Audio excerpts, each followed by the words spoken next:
Yo, what is up, everyone? It is the NFL Guru here.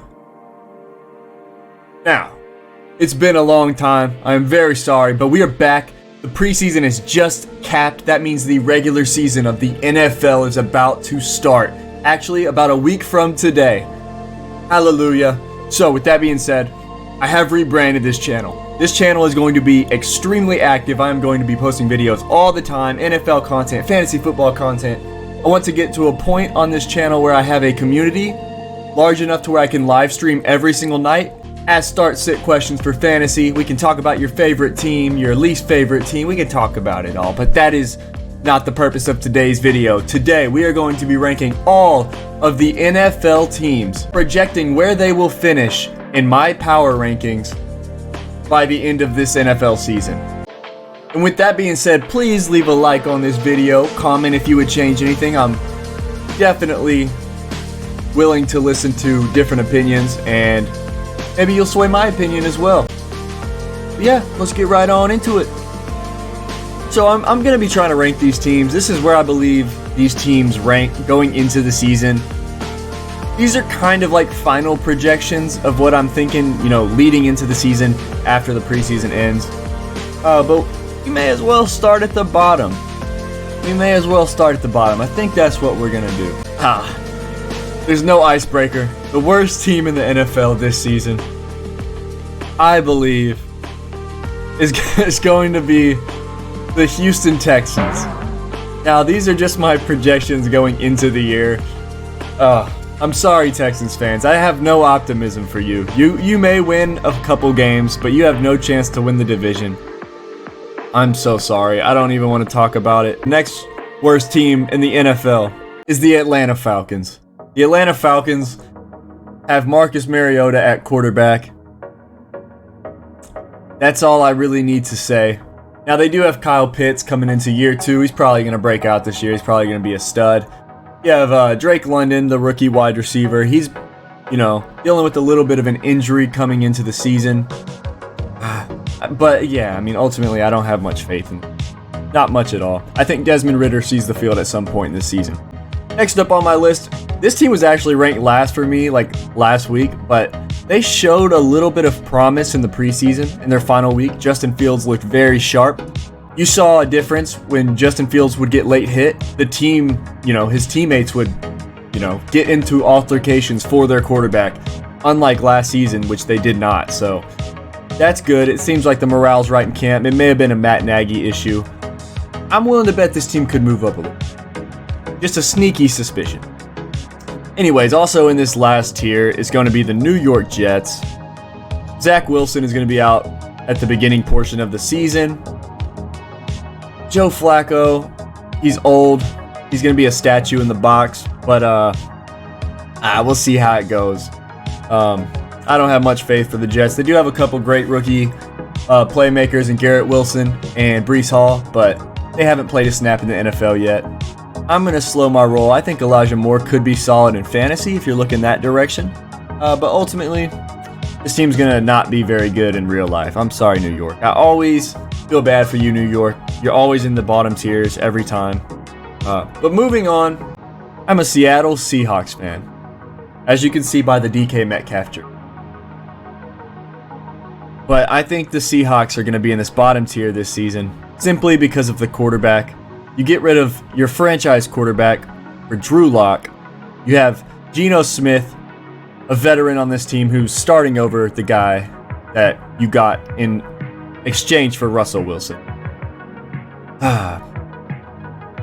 And I know they got other picks as well. So this is a team that by next season, I think the Seahawks could be right back into the thick of things. Just based off the front office, they're pretty good in the draft usually. They're going to have a ton of draft picks, so they can get a lower draft pick this season. That'd be great. And to round out this tier, we're going to go with the Jacksonville Jaguars. I think this team could finish higher as well, like I was saying with the Bears. Okay, so we got to talk about this. Last season, Urban Meyer was a menace. He was a menace to the program. None of the players respected their head coach. This season, they don't have those issues. Trevor Lawrence is really making strides in camp from what you hear out of the beat reporters. And Travis Etienne will be coming back. James Robinson, we'll see how soon he'll be healthy coming off the Achilles tear. But ultimately, they have Christian Kirk. They signed Christian Kirk to a new deal. Marvin Jones, Zay Jones. There's talent on this team, let's be real. So, Jags, they're going to round out this tier. I could see them moving up throughout this. But to start off the next tier, we're going to go with the New York Giants. The New York Giants. They made it out of this bottom tier. Let's see, Brian Daboll. Let's see what you got. Let's see what you got without Josh Allen. Let's see what you got with Daniel Jones. All right, let's see it. Saquon Barkley, you're going to have a high target share, my man. I'm a fan of Saquon in fantasy football. You got rookies like Wan'Dale Robinson out there. You got Kadarius Toney hopefully getting back to full health so we can see his potential. Kenny Galladay's there. Bluff that one, Giants. But moving on above the Giants, we're going to go with the Detroit Lions. I think everyone wants to root for the Lions. Everyone wants to root for this team because of Dan Campbell, their head coach. Seems like a great dude. Seems like a great leader. Let's see how this team potentially turns out this year. They're going to have Jeff Okudah coming back from his season-ending injury last season, their first-round pick. On offense, DeAndre Swift's going to be out there catching targets, running the ball. Jamal Williams. You're going to have rookie receiver Jameson Williams probably towards the second half of the season. He's going to be a playmaker on this team. DJ Chark, they just signed. Amon-Ra St. Brown, poised to break out this season. TJ Hawkins. Show me, Lions. I love you, Detroit. I love you. All right. We're going to go with the Washington Commanders. Carson Wentz is going to be running this program on the offensive side. Let's see it, Carson Wentz. You filthy dog. Let's see it. We're in a bad division. This division's not going to be very competitive. I mean, look, we got two teams in this tier right here. I guess it's better than, anyway, this down here, garbage. But moving on, we're going to go with a team that may be a little low, according to like public consensus, just because they're always pretty good. But I think this team really peaked last year and had a great season, made it to the playoffs. Mac Jones and the New England Patriots. I'm going to have them in the almost there tier. I think this team could go into the playoff worthy teams, obviously. But I just have another team in their division that I'm going to throw up there a little bit later on. Moving on up in the world, we're going to go... Oh, this is tough. This is a coin flip for me.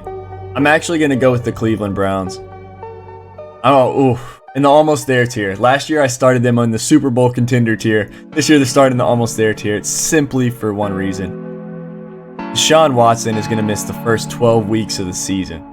He comes back week 13 against the Houston Texans, actually. Crazy as that is. I just don't think this team's going to... they have a well-rounded squad. We'll see how the first few weeks go with Jacoby Brissett. If they start off to a hot start, this is a team I could see working their way all the way up to like the great teams tier. And then by the time Deshaun Watson's back, maybe they can make a crazy run. But I project that they'll come in last in their division this year. And I project that this team right here will be right ahead of them. The Pittsburgh Steelers, actually, we'll put the Steelers ahead of the Browns. They looked good in the preseason when they had their starters out there. Basically, the key here is that the offensive playmakers stay healthy. We need Deontay Johnson to stay healthy. We need Najee Harris to stay healthy. Will Trubisky be the guy, or will Kenny Pickett shine and somehow work his way into a starting role and take this team to another level? Mike Tomlin's a great coach. That's why I have them above the Browns. I just think Mike Tomlin, he's always having winning seasons. Can't really sleep on a team that always wins. The Steelers are going to be right here, and I almost feel bad. You know what? We'll move the Steelers up, and we'll go ahead and throw the Carolina Panthers in the almost there too. I think the Panthers could finish higher than this for sure. With Christian McCaffrey coming back, he's got to stay healthy. Baker Mayfield's going to be an addition at quarterback. He's going to be a plus from what they had last season. Really, they just need DJ Moore to make plays. They need Robbie Anderson to find a way back into form. He didn't really have that last year. And they just signed Laviska Shenault. He's a playmaker on offense. If this defense can play good, solid defense, I think that the offense can hold up if they stay healthy. But really, we're going to move the Steelers up just because I barely separate those two teams. We'll separate them with them. Next up, a team that I want to rank higher personally, but I don't want to be too biased. We're going to go with the Minnesota Vikings. I think this team could win the NFC North. I think by week 3, whenever more definitive results come out about these teams, I think they're going to work quite a bit up. I did this last year with a couple teams like the Bengals. I started them down here, and I was like, this team could work their way up through the season. They did. I think the Vikings are one of those teams, for sure a playoff-worthy team in the NFC. And the NFC is not as stacked as the AFC. I think they could definitely pull a wild card slot.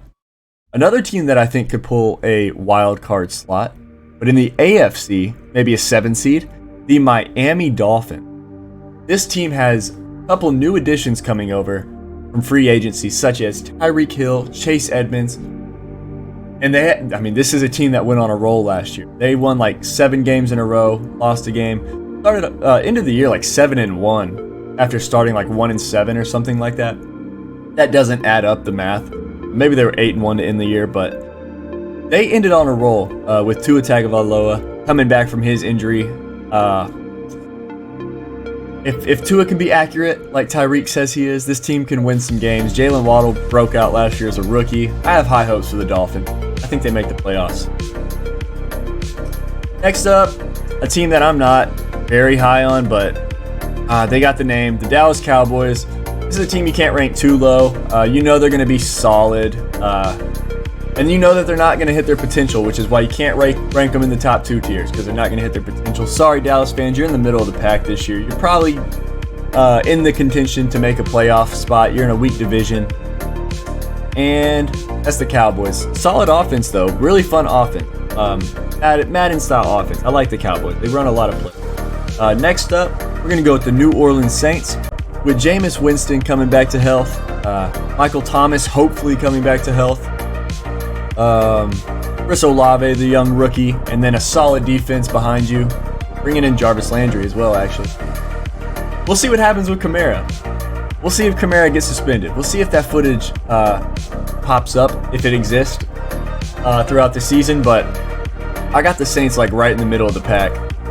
They could definitely make the playoffs and shock some people. We also got to see how this team is without Sean Payton as well, so question marks. Next up, the team that I believe wins the NFC East, the worst division in football, the Philadelphia Eagles. This is a playoff caliber team. I like this team. Got A.J. Brown coming over from Tennessee. Jalen Hurts, one of his best friends. Devonta Smith coming into year 2. Dallas Goedert out there. Solid, O-line. Their O-line is really tough. One of the best O-lines in the league. So I think that can carry this team to winning some football games against bad teams. Philadelphia Eagles, playoff-worthy team for sure. Next up, another playoff-worthy team that we just mentioned briefly with A.J. Brown, the Tennessee Titans. This team, I've seen this team being a little bit underrated this year. They were the 1 seed in the AFC last year. Barely lost to the Bengals. They had Derrick Henry coming back from his what seemed like season-ending injury. He came back in the playoffs. Only had like 65 yards in the playoff game against the Bengals. But hopefully Derrick Henry's healthy this year. They brought in Austin Hooper. Got the rookie Treylon Burks. If Tannehill, let's see how this team starts. If they start very, very bad, maybe they experiment with Malik Willis. I don't think that happens. I think this team gets off to a pretty good start. They're in a bad division.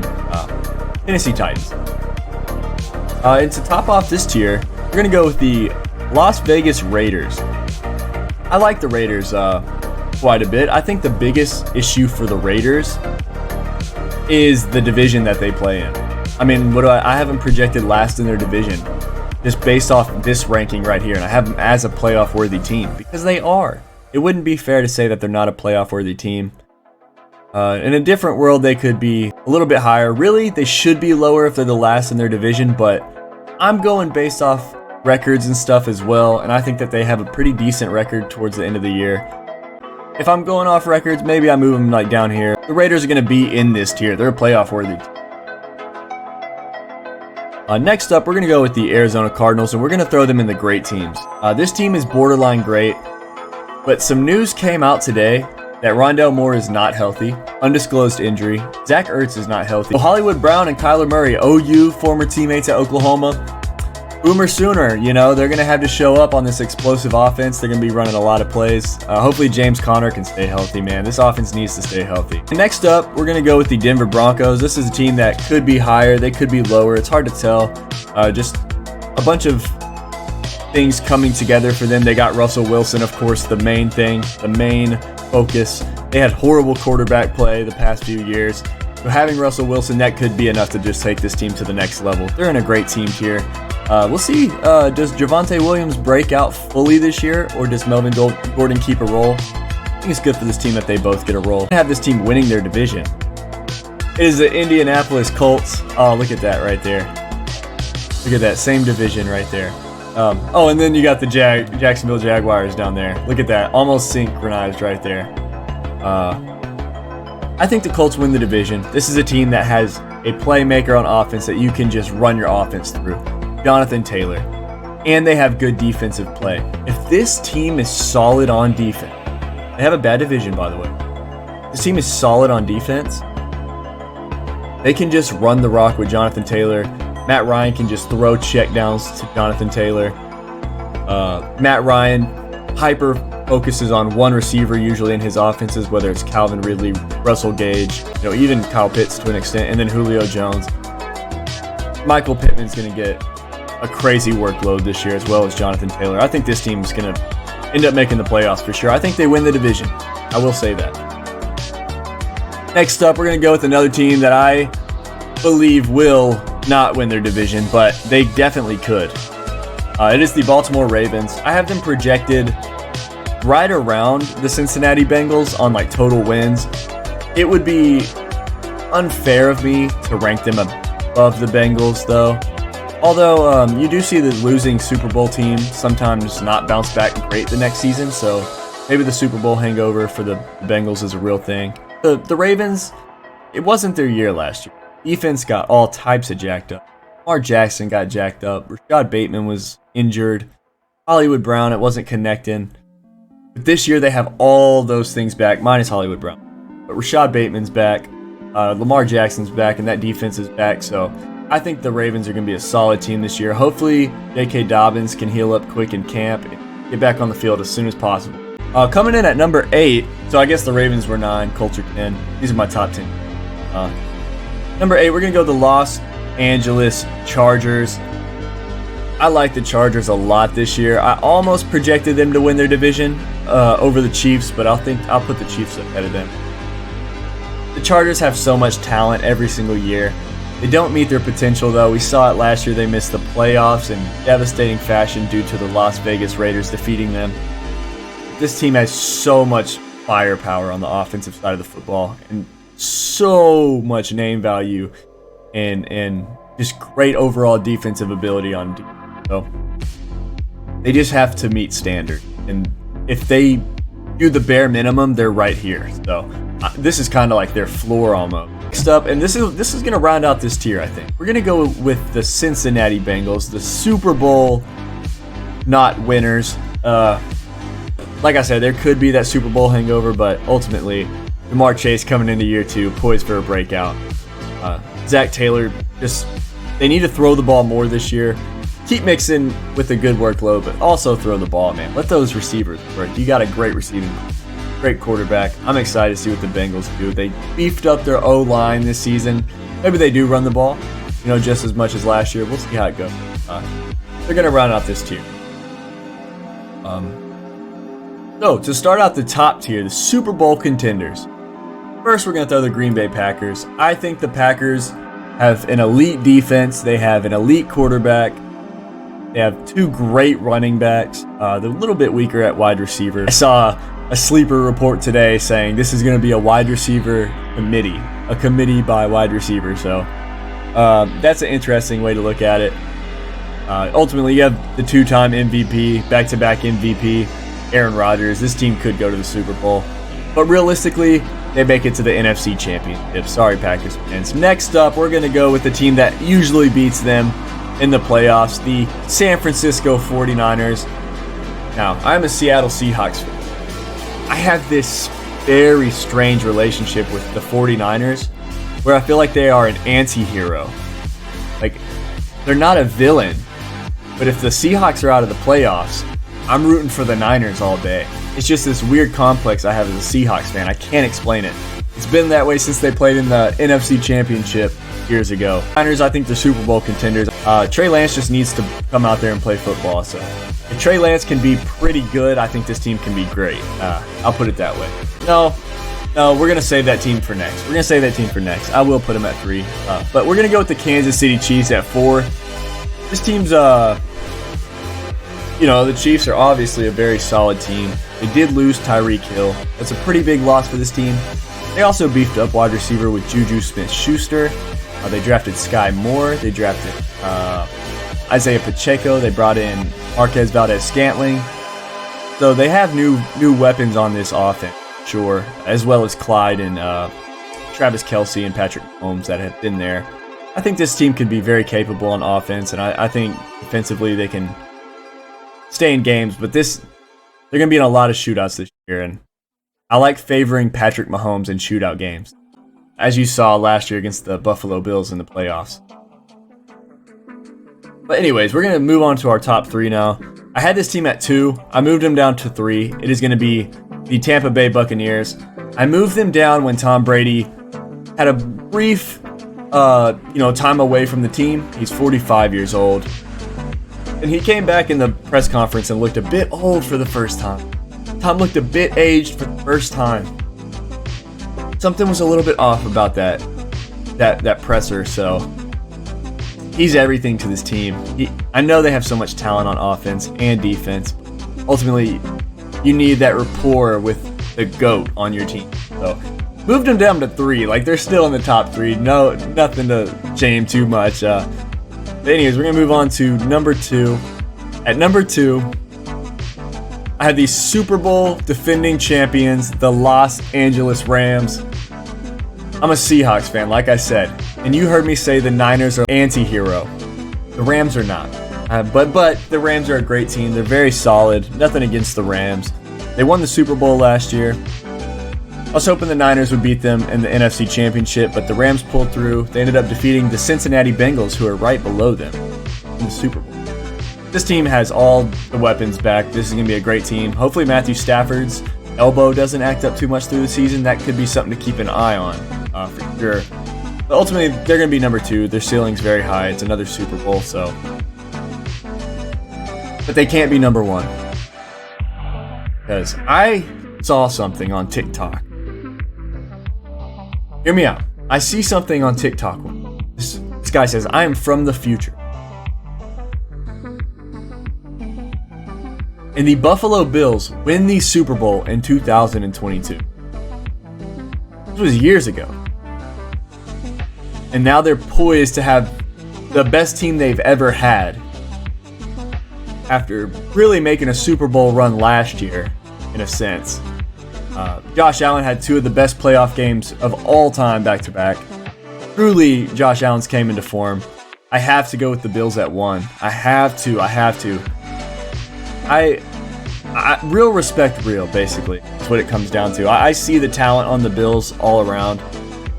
And I think this offense is just going to be too much. It's going to be too much for the AFC. And I had to put an AFC team at the top because I feel like the AFC is better than the NFC. And I think the best team in the AFC is the Buffalo Bills, which is why I ranked them at number 1. And yeah, this is my tier list going into week 1. I mean, I think it's going to be pretty accurate when it's all said and done. I could see things changing around for sure. I could see like teams like this moving up here. I could see a team like this moving here, a team like this moving here, a team like this moving here. There's a potential that even the Niners are like this tier. Like, there's all types of potential. It's a crazy, crazy, crazy organization, the NFL. But I am very excited. And I plan on spending it all with you beautiful fellas. Like I said, I'm trying to build a community on this channel. I'm going to be posting videos every single week, probably multiple times a week. Once I get more and more followers, hopefully we can start doing live streams. But in order to do that, please subscribe to the channel. Please leave a like on the video. Ring the notification bell if you want. That way you can know that way you can be notified whenever I post or go live. And yeah, I think that's going to do it for this one. And I will see all of you after week 1. We will review this tier list and adjust accordingly. I look forward to it. Until next time, everyone, deuces. And good luck in all your fantasy football drafts as well for all you fantasy football goers. I will see y'all next time.